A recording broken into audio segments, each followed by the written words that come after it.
Hey YouTubers, my name is Saber and welcome to a special episode of Saber Reviews where today I'm going to be reviewing the 1986 Transformers the movie. And let me tell you, the movie was really cool, but first I have to tell you something.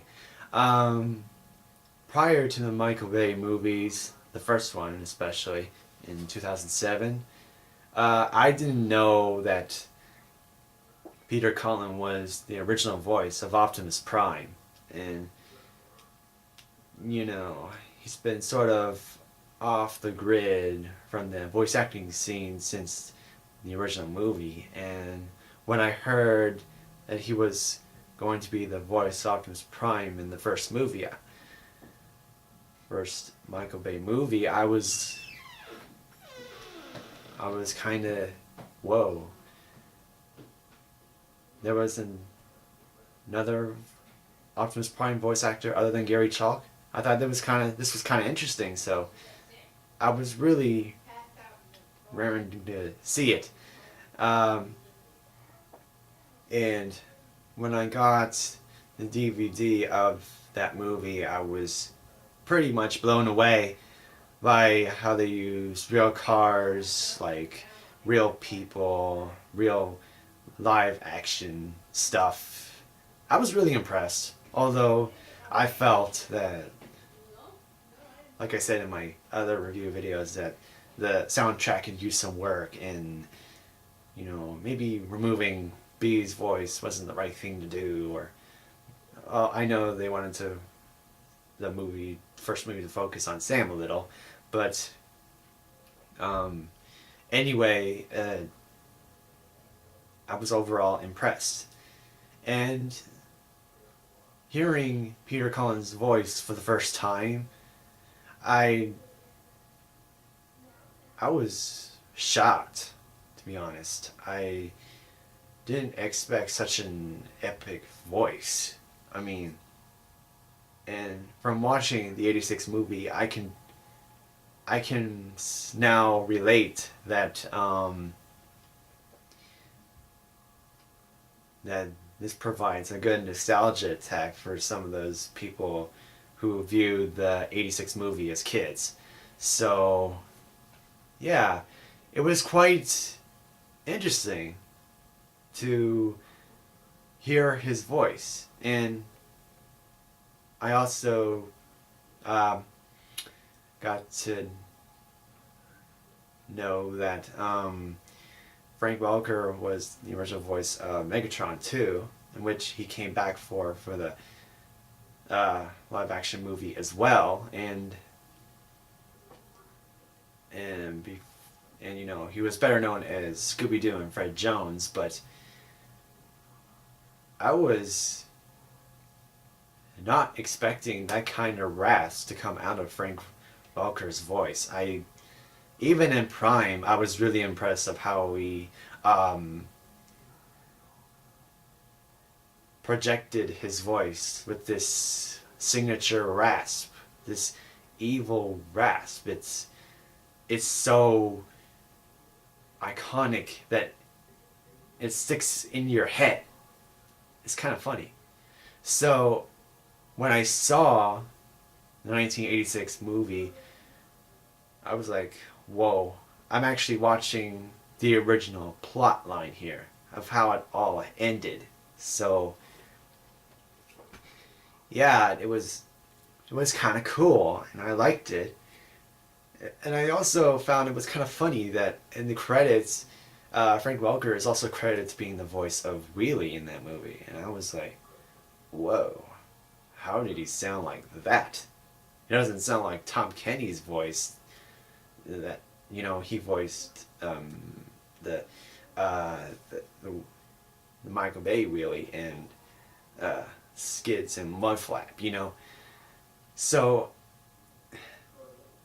I was overall surprised, and I felt this movie, was kind of almost strange in a way because, I never saw G1 or the movie itself before today, and well, I did watch a few G1 episodes on the Hub Network a few months ago, but I kind of drifted off that for some reason. I don't know. For some reason, my autistic mind is being very particular about, you know, we just do illogical stuff. We don't know why we do it. But anyway, I just thought this movie was really cool. The first thing that got to me with this movie would have to be the soundtrack. I mean, oh my god. I mean, how can you go wrong with 80s rock music? I mean, hearing Stan Bush's songs, The Touch and Dare. Oh, if I were a kid in the 80s, I'd be listening to those songs all day on my Walkman. Yeah. Yeah. Yeah. Too bad I'm not an 80s baby. I'm actually a 90s baby. But anyway, that was cool. I also thought some scenes were kind of strange to me, like kept telling war stories to the Dinobots, and they're actually liking them, and I thought that was kind of a funny dynamic, and the part where Cliffjumper and Cup are arrive on this planet, this junk planet where the locals kind of like praise them and all because it's some what was it? Universal greeting? I thought that was a little strange, and in the dancing part, that was a little bit too much of an awkward moment for me. That's the only thing I sort of didn't like about the movie, but I guess but you know, I guess kind of have to, you know. Anyway, what I also liked was, I have to talk about this, was the death of Optimus Prime scene, and this is where his iconic speech comes into play, where he says, "The Matrix of leadership will light our darkest hour, and till all are one." I'm pretty as we all know, those words have been reiterated in Transformers Prime, which is kind of cool. And it's also, he said, one shall stand, one shall fall. In his fight with Megatron earlier, has been reiterated in Transformers Prime too.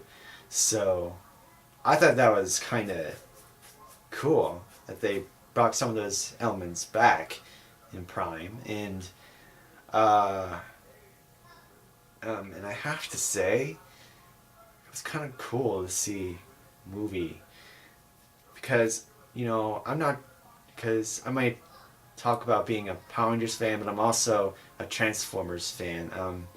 I'm just like a sucker for science fiction, especially if it has anything to do with giant robots and stuff.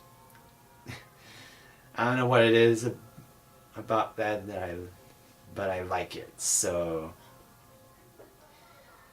it gives my I guess you'd say it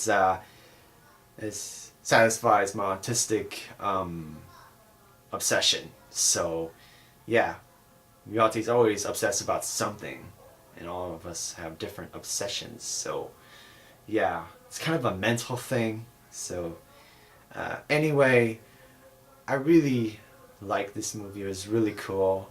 I got to see some character development with Hot Rod, and to witness his transformation from like this heroic Autobot to epic Prime. Wow. And having the touch being played at that moment, I could see why many people consider that most epic moment in Transformers history. So I can definitely see why some people are mad at the Michael Bay movies, because it doesn't really follow the original story. I mean, some are even thinking that Michael Bay is even butchering the story. I sort of agree to an extent now that I've seen the movie, but you know, we need some fresh new content here and there, and I thought the modern humor stuff was a little bit much for me, including Bumblebee doing his thing on Agent Simmons. I'm not even going to talk about that. and you know, since he can't talk and he has to talk through the radio, oh god, that's got to be annoying for him. Well, at least they got a new voice actor for him now. His name is Will Friedle, so hopefully they'll put him in the Michael Bay movie. Next up, Michael Bay movie, which is due out in August of next year. So, can't wait for that. Or was it somewhere in the summer of... Oh yeah, August is a summer month. Never mind. Well, anyway, you know, and if you're asking me if I bawled my eyes out when I saw Optimus die, I did not, to be honest. Because the computer, I was looking at it, because I was watching some of it downstairs because my brother took over the laptop, and, you know, this slow connection kind of ruined the moment, but, well, actually, not, oh, my memory's going nuts. I actually watched that part on the laptop, and, I was like, oh my god, my idol just died. I thought I'd never get used to that, but, you know, I wonder if they're going to do the same thing with the Michael Bay movies, or something of the sort. I don't know, but with the direction Michael Bay's going with this thing now, it's really hard to say what's going to happen. I mean, he's got it. Optimus has a new look now. I mean, he's chosen a totally different truck,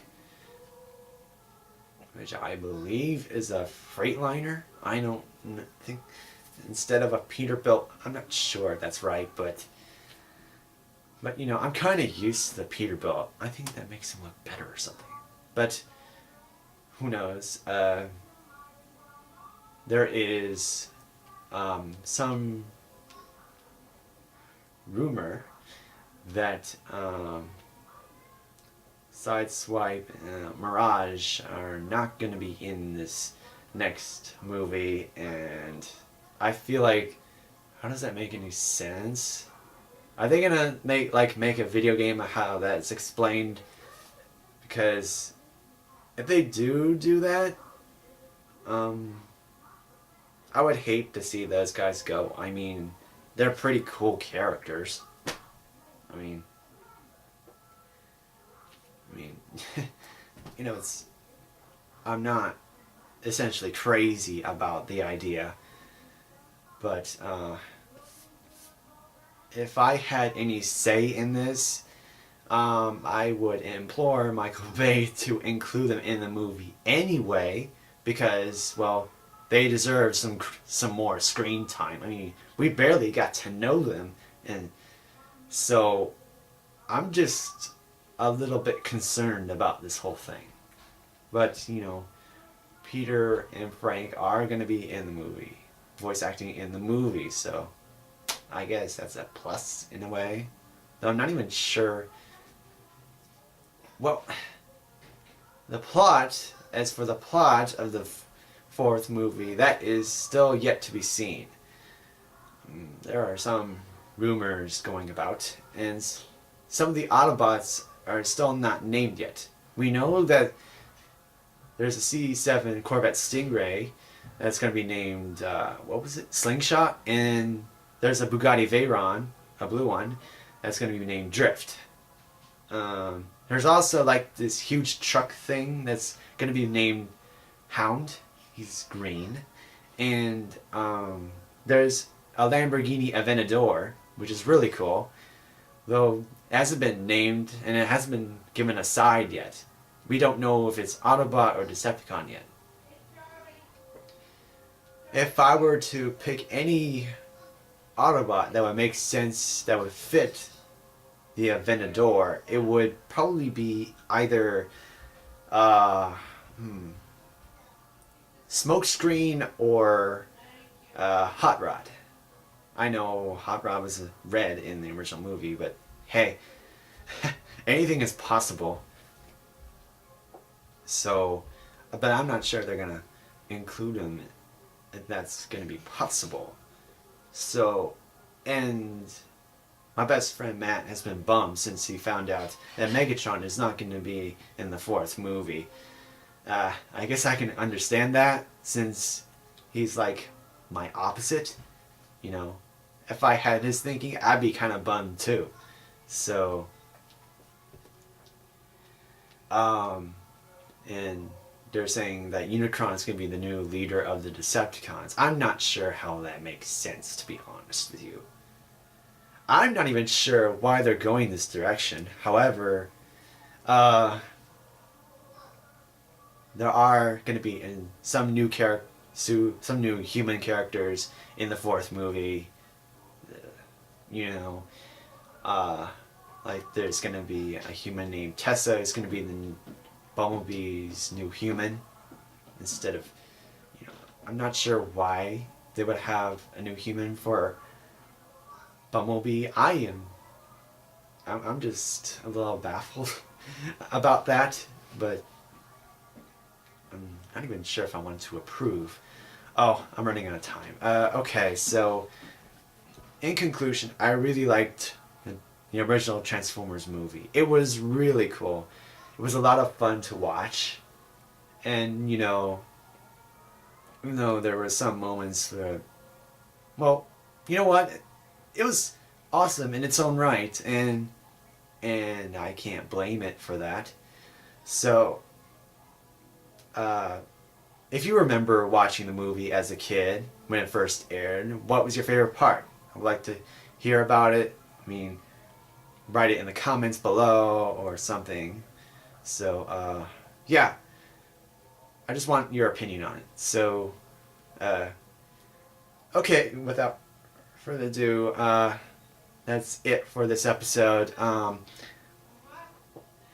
Next time I'm gonna be viewing Dark in the Moon like I promised last episode. So, so thank you for watching. Please remember to like, comment, and subscribe, and I'll see you next time. Bye bye.